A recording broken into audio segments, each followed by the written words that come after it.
Many people experience their feelings as irrational, challenging, and even annoying. That's because they don't know their emotional compass.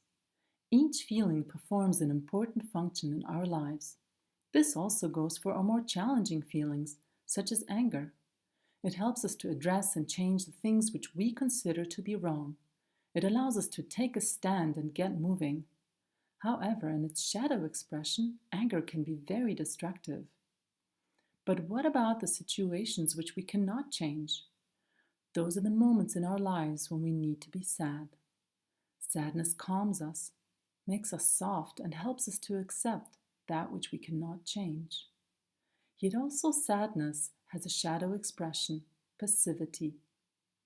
Unfortunately, there are situations which we can neither change nor accept. That's where we need the power of fear. It marks the threshold to the unknown, the space where all that is familiar to us fails and only something entirely new can happen.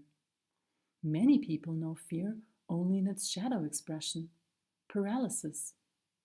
And of course, there are also situations in life which are exactly the way we want them. These are the moments we celebrate with joy.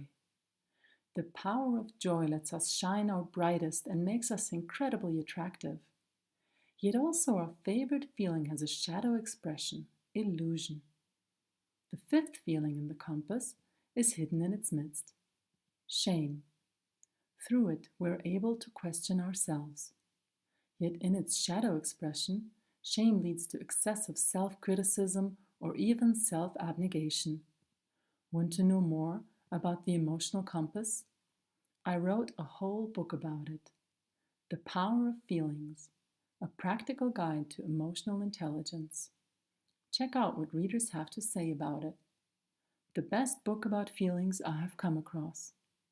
Impressive clarity on the subject of feelings. The best self-help book on emotions I have ever read. Available on viviandittmar.com or at your favorite bookstore. Also available on Kindle.